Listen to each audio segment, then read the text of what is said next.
Eu quero convidar você a abrir a sua Bíblia neste texto aí, o Salmo 78, os versos 3 e 4. Lembrando que nós estamos fechando, o nosso mês de maio, o último domingo de maio, e nós estamos fechando esse mês da família. Nós temos compartilhado aqui várias mensagens, reflexões, desafios para as nossas famílias. Como o Bruno orou aqui antes, essa igreja é uma igreja que dá muita ênfase na família. Nós cuidamos, gostamos de famílias. E nós queremos que você, hoje, mais uma vez, abra a sua Bíblia aí, preste atenção e possa ouvir e aplicar aquilo que nós vamos falar nessa noite, baseado nesse Salmo, o Salmo 78. Mas eu quero ler o versículo 3 e 4. Na tela aqui, nós temos a versão da NVI. Eu quero convidar você a pegar a sua voz aí e me ajudar. Leia comigo, vamos ler juntos esses dois versos. Vamos lá? O que ouvimos e aprendemos, o que nossos pais nos contaram, não os esconderemos dos nossos filhos. Contaremos à próxima geração os louváveis feitos do Senhor, o seu poder e as maravilhas que fez. A gente acha que o livro dos Salmos é um livro de Davi. Mas, na verdade, Davi escreveu a maioria dos salmos, mas nós temos outros salmistas. Neste caso, o Salmo 78 foi escrito por Asaf. E Asaf foi um músico importante na época do rei Davi. Ele era filho de Baraquias, descendente de Gerson, da tribo de Levi. Se você pegar a sua Bíblia, 1 Crônicas, capítulo 6, dá uma lida no capítulo, vai dar informações sobre o autor do Salmo, que é o Asaf. O Salmo não é pequeno, são 72 versículos. Asaf, ele gasta muita tinta para relembrar a providência de Deus na história do seu povo. Que a nossa tendência é esquecer, Então, o Salmo ele tem uma extensão muito grande, porque ele enfatiza muito e reconta um pouco da história, especialmente da trajetória no deserto, do povo de Israel, para lembrar como que Deus providenciou coisas boas para o povo, apesar do povo estar num tempo de deserto. A preocupação do salmista era manter a fidelidade a Deus. E mantendo fidelidade a Deus, assegura a saúde espiritual das gerações seguintes. Há uma preocupação de Asaf nesse sentido. Eu sinto que falta em nós essa preocupação.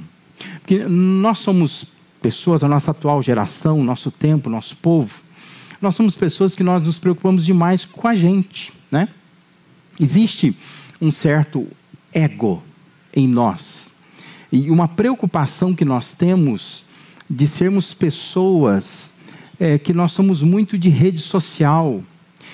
E a rede social ela tem o seu valor, ela acaba sendo útil para muitas coisas hoje, mas uma das coisas ruins das redes sociais é uma autopromoção, Essa coisa da gente se promover o tempo todo, a roupa nova que eu comprei, o prato que eu estou comendo, o lugar que eu fui. E a gente acaba meio que tornando isso normal, A gente vai se tornando pessoas que eu vou ajudar alguém, tiro foto, eu vou num shopping, eu tiro foto e posto, essas fotos. E a gente acaba assim demonstrando que nós não estamos preocupados com as próximas gerações. Nós estamos preocupados com o futuro, Aqui eu nunca disse, mas por onde eu vou eu falo, porque aqui também eu nunca vi, mas me preocupa, por exemplo, as mulheres quando ficam grávidas. Porque assim, elas ficam grávidas e agora inventaram o negócio de fazer o tal do book da gravidez. E alguns books são pornográficos mesmo. É uma coisa assim que, na minha infância, aquele tipo de foto ficava naquela revistaria, na banca de revista, numa sessão que a gente não podia nem entrar. Porque assim, era tipo de foto que demonstra demais o corpo, Isso está estampado muitas vezes em Instagram, Facebook, o marido tentando segurar as coisas da mulher lá, e sem nada, Eu tenho visto algumas fotos, estou dizendo que tenho visto porque eu não vou atrás, porque aparece lá, Porque assim, a pessoa posta, e a pessoa está completamente nua. E eu fico pensando nas próximas gerações. O filho que está naquela barriga, ele vai nascer Gente, passa muito rápido, 7, 8 anos, esse menino está na escola. E um amiguinho dele vai olhar e fala assim, não é sua mãe?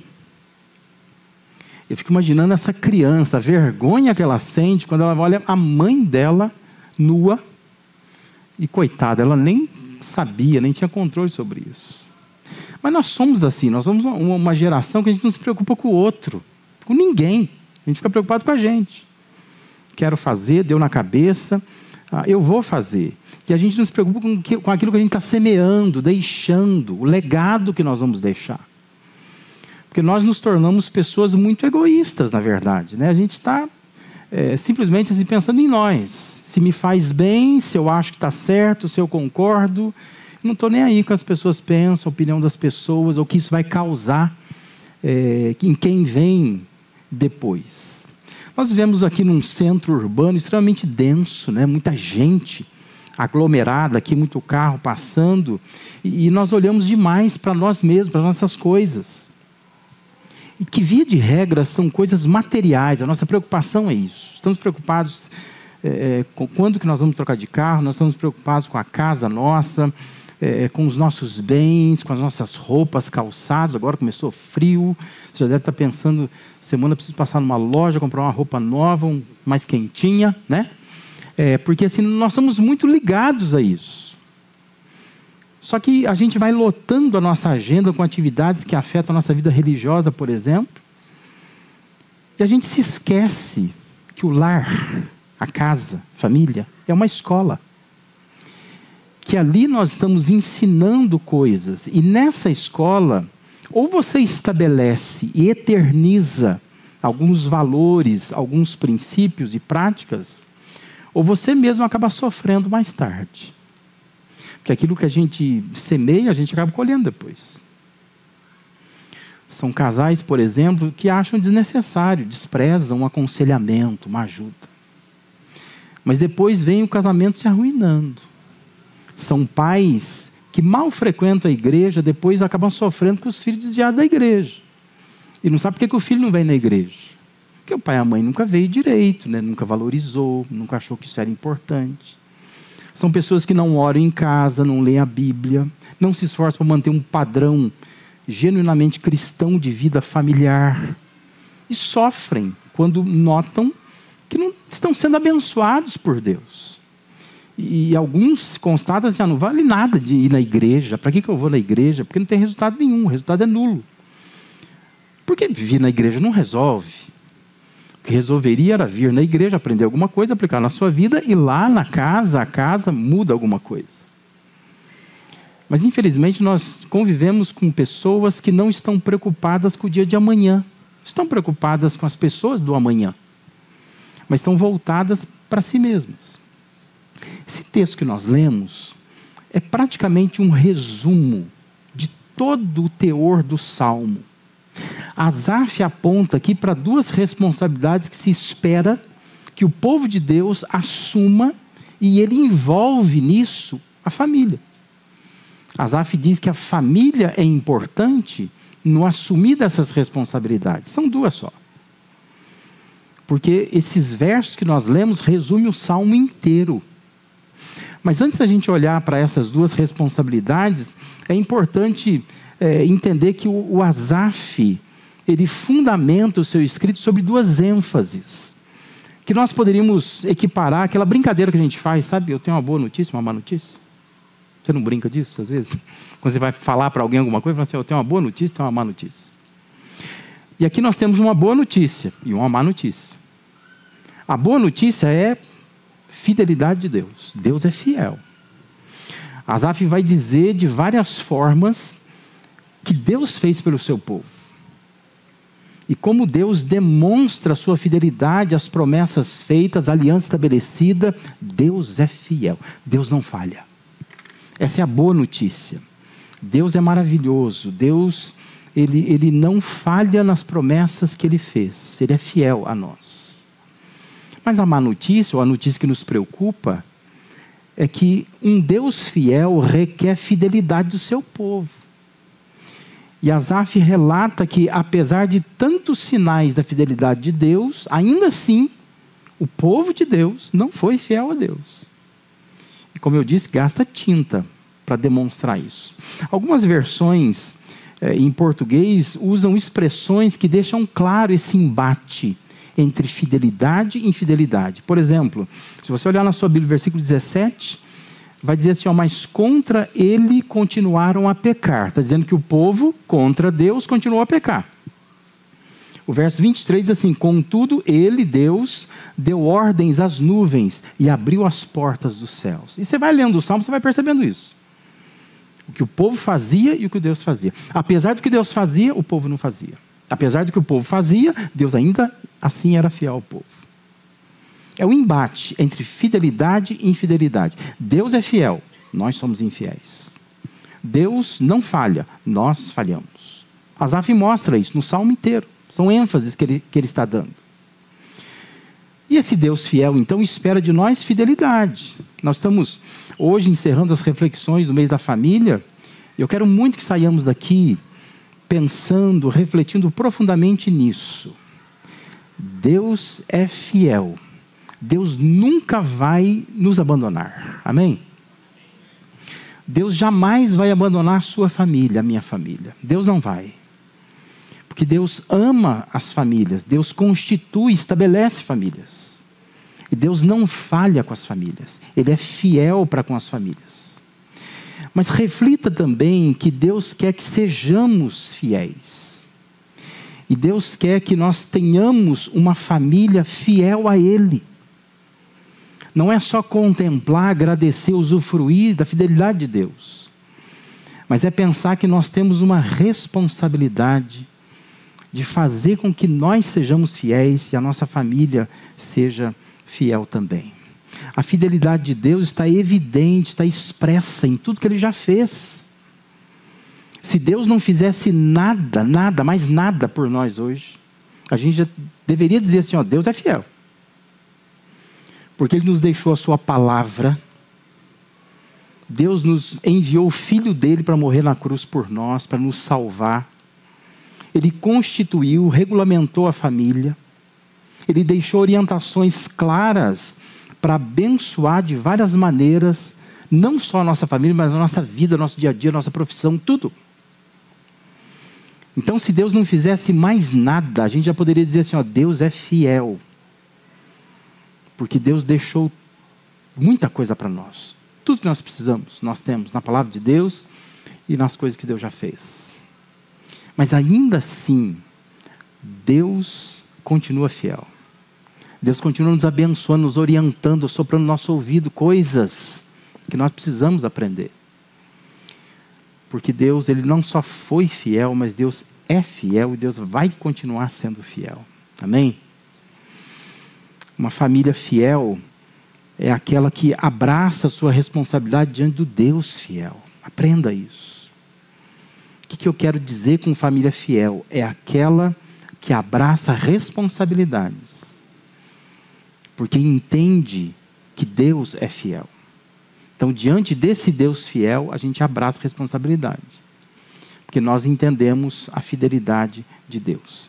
Então, aqui nesse texto que nós lemos, tem duas responsabilidades que eu quero compartilhar com você nesta noite. A primeira responsabilidade é a mais evidente, a mais clara, está escancarada no texto. Que é a responsabilidade da transmissão. O texto diz que o que nós ouvimos e aprendemos, o que nossos pais nos contaram, ele diz, não esconderemos isso. Nós não vamos esconder isso dos nossos filhos.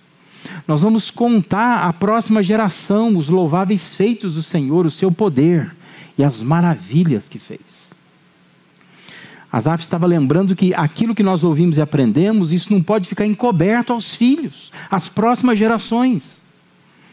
A próxima geração de famílias depende da atual geração de famílias. E aqui eu quero que você pare e pense. Porque às vezes você está vivendo assim, olha, da minha vida cuido eu, minha família cuido eu faço o melhor que eu posso. E estou aqui vivendo a minha vida. Mas entenda isso, a próxima geração depende desta geração.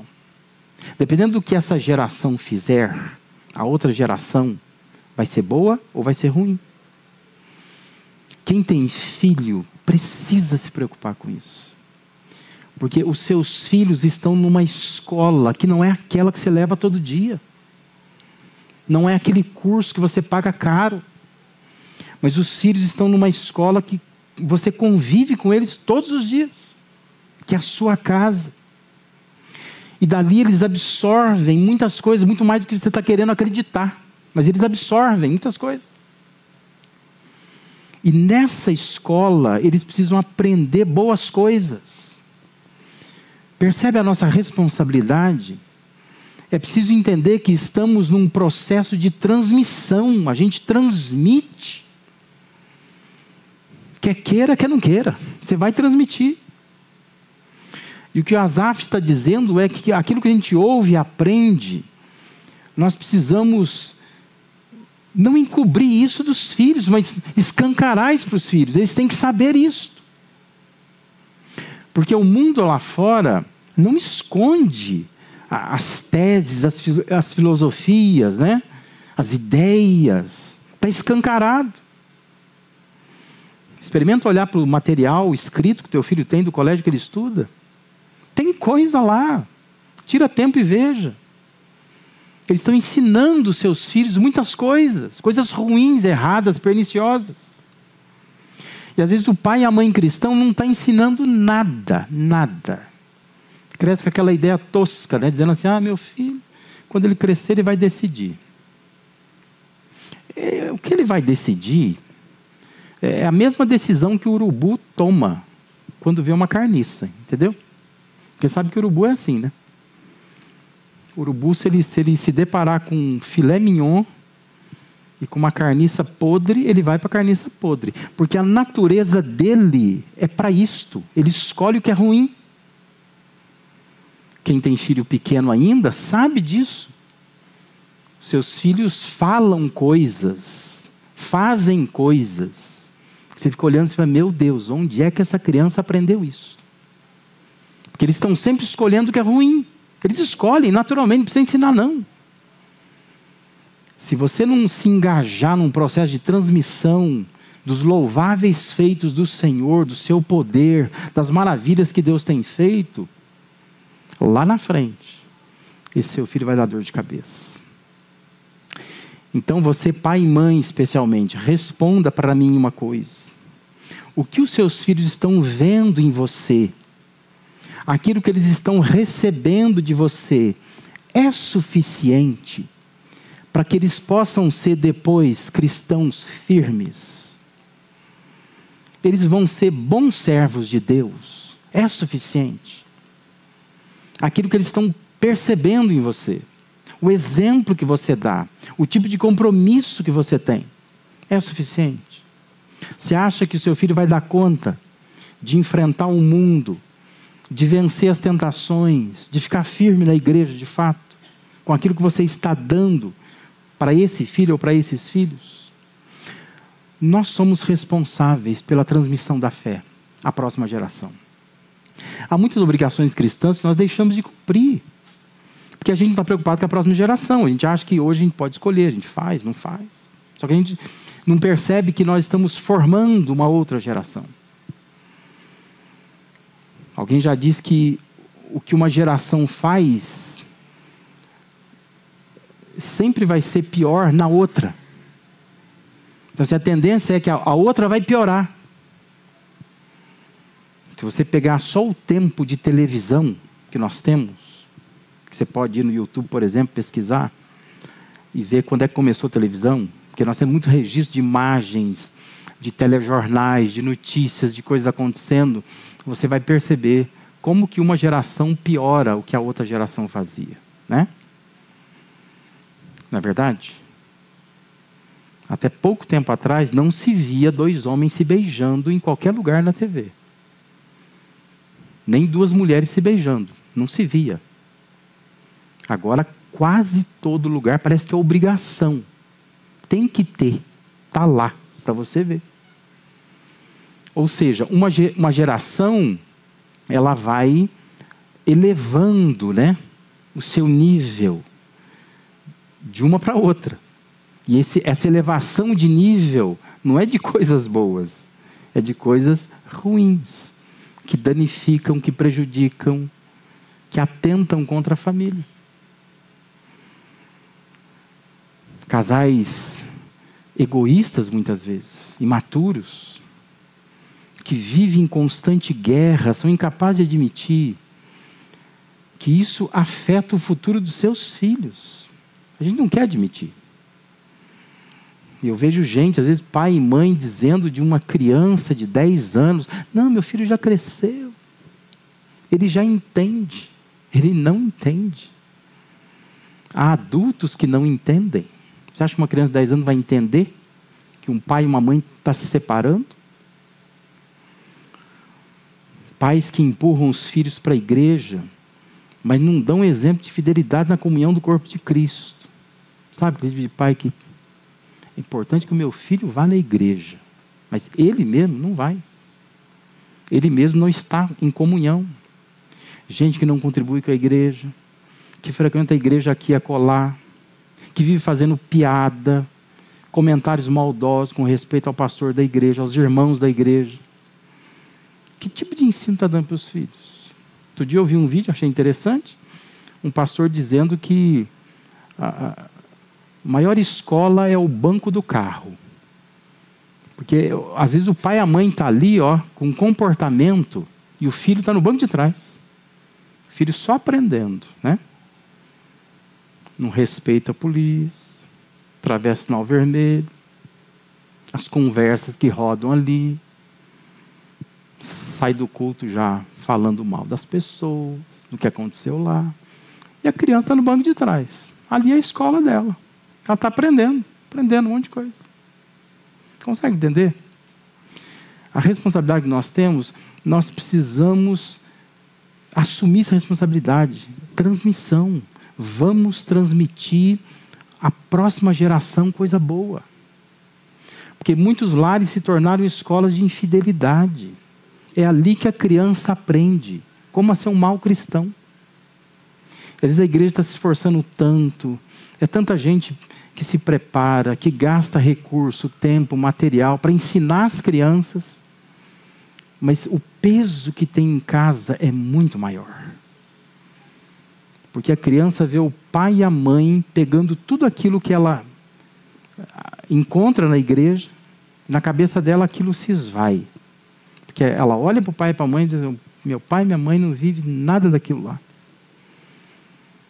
Porque nós não somos responsáveis pela transmissão. Nós precisamos transmitir. Precisamos estar engajados nisso. É a nossa responsabilidade. Asaf está dizendo que ouvimos e aprendemos, nós não podemos encobrir dos nossos filhos. Nós precisamos transmitir. Eles têm que saber isto. Por isso é uma bênção quando a gente vê famílias unidas, pais comprometidos, gente que conta história para os seus filhos antes de dormir, que ora de verdade com seus filhos, pais que ensinam os seus filhos a pedir perdão, a cumprimentar o pastor, a cumprimentar as pessoas da igreja, a abraçar os outros, né? A participar das coisas da igreja. São pais que estão entendendo a importância da transmissão. Porque um dia nós vamos olhar e nós vamos ver eles fazendo as coisas. E às vezes a gente está velhinho lá, já com a mão tremendo, né? A gente fica só observando. Eu formei uma nova geração. E agora eles estão servindo a Deus. Se comprometa com isso. Você que é pai, mãe novo, criança pequena ainda, se engaja nisso, se preocupa com isso. O quanto o seu filho vai absorver da vida que você está levando, para que você esteja comprometido com a transmissão dos valores, dos princípios, das práticas que Deus quer. O Deus fiel quer fidelidade nossa. E uma família fiel é aquela que está engajada com transmissão. Transmissão, nós precisamos transmitir. Nós não podemos deixar de assumir essa responsabilidade. Uma segunda responsabilidade que está no texto, mas não está tão evidente, é o versículo 3, diz o que ouvimos e aprendemos, o que os nossos pais nos contaram. Aquela versão, nova versão transformadora, traduziu assim: histórias que ouvimos e conhecemos que nossos antepassados nos transmitiram. O que ouvimos e o que aprendemos. Pergunta é: o que você ouve, você aprende? Porque o texto está dizendo assim: o que ouvimos e aprendemos. Está falando de retenção, aquilo que fica retido na gente. Aquilo que, como se fosse uma coisa que está passando, você peguei para mim. Eu retive aquilo. Histórias que ouvimos e conhecemos, que os nossos antepassados nos transmitiram. O que eu fiz com isso? Retenção. Nós precisamos aprender a reter o ensino. É de nossa inteira responsabilidade reter aquilo que ouvimos e aprendemos. Aquilo que ficou bem retido na vida pode ser transmitido com mais facilidade e mais profundidade, não é? O problema é que nós não transmitimos porque a gente não reteve nada. Você não tem o que transmitir. E o filho percebe isso. As gerações futuras perceberão isso. Interessante que Paulo, quando ele escreve a sua carta a Timóteo, na verdade sua segunda carta, ele afirma que há pessoas que estão sempre aprendendo, mas não conseguem nunca chegar ao conhecimento da verdade.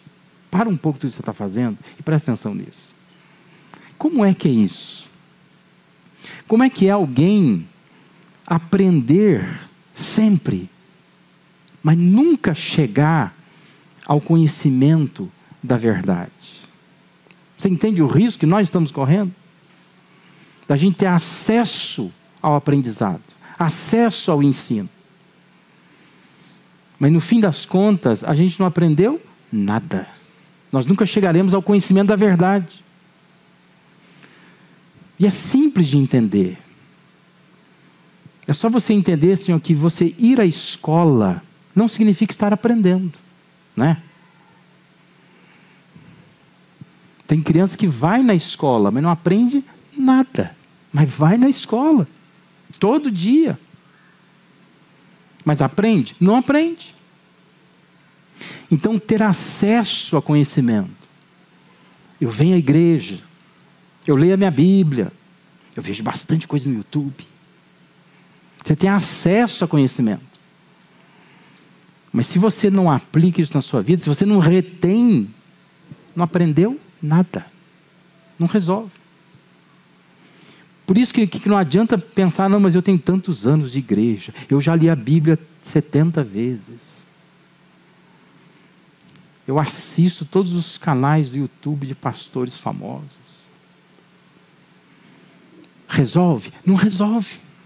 Porque a questão é: o quanto você retém disto? Quanto? As pesquisas indicam que, de tudo aquilo que eu estou falando hoje aqui, você vai reter 10%. 10%. Se amanhã eu te mandar uma mensagem dizendo assim: o que você entendeu de ontem? Eu espero que você responda pelo menos 10%. Você pegou 10%. Na verdade, essa é a nossa grande preocupação de quem ensina. O que esse povo vai aprender? Eu posso falar um monte de coisas. Eu posso preparar um monte de coisas. Mas a questão é: o que fica retido aí? Né? É a preocupação de quem ensina. Porque não basta você simplesmente passar ensino. Você tem que ver o ensino chegar lá. E ver transformação, ver o que está acontecendo. A retenção é importante. Asaf nos instiga a pensar que nós precisamos ouvir e aprender. Porque não nos falta oportunidade de acesso a conhecimento. Sobre mudança de comportamento, sobre transformação de vida, deveres familiares, convivência, comunicação, sensibilidade, sabedoria. Mas muito disso passa por nós, a gente não retém. Já ouviu sobre aquilo? Já. Aprendeu? Não. Então não basta simplesmente ter contato, tem que reter isso. O que você está retendo? Uma família fiel é aquela que retém, que ouve, que aprende. Não adianta um casal, por exemplo, ficar marcando viagem e ter tempo juntos e ficar atento às datas comemorativas e vai em restaurante caro e não esquece de comprar presente e é mimosinho para cá, para lá e beijinho, não sei o quê, eu te amo, bilhetinho, WhatsApp, fotinha no Instagram. Não adianta o casal fazer isso se não houver uma retenção dos princípios de Deus para o casamento. Não que essas coisas não tenham valor. Quer viajar? Vá. Quer comer no restaurante? Vá. É importante, é romântico, né? As mulheres gostam, que não se esqueça de uma data especial. Mas se ficar só nisto, hora que a coisa apertar, se o homem não estiver disposto a amar a mulher como Cristo amou a igreja, se a mulher não entender que tem momentos que ela tem que se submeter ao seu marido, como ao Senhor, não vai resolver nada, nada. É casamento bonitinho na foto, mas a hora que a coisa aperta, não tem princípio, não tem base, não tem coisa retida lá. Nós precisamos reter conhecimento. É a nossa responsabilidade. Da mesma forma, os pais podem colocar os filhos nas melhores escolas, melhores colégios, os mais caros. Você pode criar uma agenda lotada de cursos extras para o seu filho fazer. Mas se não houver a retenção dos valores de Deus, todos os certificados, todos os diplomas, não vão ajudar esse filho a resistir às drogas, à bebida, ao mundo lá fora. Não resolve. Tem um monte de gente que mora na rua, que tem diploma debaixo do braço, que fez faculdade, pós-graduação, mestrado, doutorado, mas está ali, vencida por drogas e bebida, por vícios. Mas às vezes nós achamos que se nós dermos a melhor formação, se a gente fizer um monte de coisa para os filhos, isso vai poupá-los de muitas coisas. E nós não estamos retendo na vida deles os princípios de Deus. Família fiel retém princípios, retém valores de Deus. Aplicam isso em suas vidas, são fiéis em tudo que Deus pede que a gente faça por sua palavra. Leia todo o Salmo 78 e perceba Asaf mostrando como o povo de Deus era infiel. Não havia perseverança diante das dificuldades, não havia vida piedosa. Eles mantinham seus corações ingratos o tempo todo, reclamavam o tempo todo, murmuravam o tempo todo. E Asaf está dizendo, nós não podemos fazer isso, nós precisamos transmitir aos filhos aquilo que a gente retém, aquilo que a gente aprende, aquilo que a gente para e coloca na nossa vida, põe para dentro da nossa vida e transforma a nossa vida. Você quer ver sua família transformada? Você quer viver bem em família? Então, a começar por você, é preciso ser fiel a Deus, aos princípios de Deus. Para de deixar tanto conhecimento passar por você. É muito conhecimento passando por nós. Mas a gente precisa começar a reter isso, a aplicar de verdade na vida da gente. Senão nós vamos continuar vivendo de uma forma que não agrada a Deus e colhendo resultados que não são bons e não passando nada para a próxima geração. Porque nós estamos tendo acesso, não nos falta oportunidade. O problema é a retenção disso. O que você está retendo de tudo aquilo que você aprende? Toda vez que um casal me procura para aconselhar, eu sempre digo isso para eles. Não é sentar na minha frente, não é ficar escutando o que eu falo que vai resolver a sua vida. Como se fosse uma mágica. Isso é como você ir ao médico. Você pode pagar a consulta mais cara. Você pode procurar o médico mais bambambam de toda a região. Mas se você não sair do consultório dele não passar na farmácia, não comprar o remédio e tomar direitinho, não vai resolver nada. Nada. Então, vir à igreja e sair da igreja sem aplicar aquilo que você aprende, não resolve nada. Buscar aconselhamento. E muitos fazem isso, viu? Eu conheço vários que fazem isso, né? Vão para aconselhamento, porque na verdade uma das partes está querendo, a outra parte não está querendo coisa nenhuma. É só para manter a paz em casa.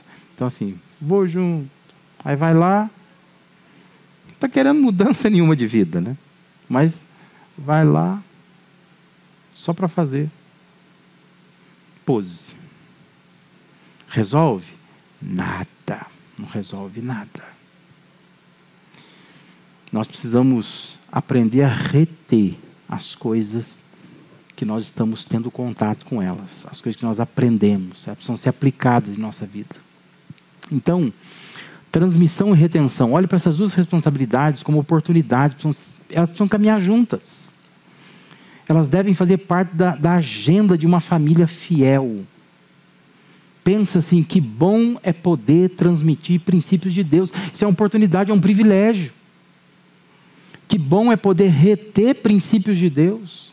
Colocar na nossa vida, para dentro de nós, aquilo que nós estamos aprendendo. São responsabilidades que nós abraçamos como oportunidades de demonstrar fidelidade ao nosso Deus. Vamos transformar os nossos lares em escolas de fidelidade. Vamos ensinar ali os louvores do Senhor, os princípios de Deus. Não sei se você sabe, mas é exatamente isso que o muçulmano faz. É assim que o muçulmano pensa. Já reparou como o muçulmano tem muito filho? Porque na cabeça do muçulmano é assim, eu vou povoar essa terra de muçulmano. E a criança nasce, eles começam a ensinar o Corão, ensinar. Encuca na cabeça da criança. Dificilmente você vê uma criança, família de muçulmana, que não é muçulmana. É muçulmana. Está no Islã. Porque há um empenho dos pais. Os pais são fiéis àquilo. Se vestem como muçulmano. Vão direitinho, né, na mesquita. Fazem as orações diárias. Leem o Corão. Faz decorar partes do Corão. Tem os seus princípios, seus valores. Praticam aquilo. Dá até inveja na gente. Aí você vai para famílias cristãs, batistas, evangélicas, aí aquele negócio. Lembra o livro de Juízes, né? Cada um faz o que é reto aos seus próprios olhos, né? Ah, meu filho, quando ele crescer, ele decide. Meu irmão, minha irmã, transforme o seu lar numa escola de fidelidade. A próxima geração precisa ser uma geração que serve a Deus, que teme a Deus. E isso depende de mim, depende de você. O quanto estamos retendo a palavra em nós. O quanto estamos transmitindo à próxima geração. Se nós fizermos assim, com certeza Deus vai transformar a nossa casa. E Deus vai transformar as gerações futuras que virão a partir de nós. Amém? Mas louvado seja Deus, porque nós temos tantas famílias que já entenderam isso, que são comprometidas com isso, que fazem isso, que se empenham por isso. E que estão retendo princípios, que estão transmitindo princípios. E que sabem o valor do reino de Deus nas suas vidas e na vida de suas famílias também. Eu quero orar com você nesse momento, queria te convidar a ficar de pé.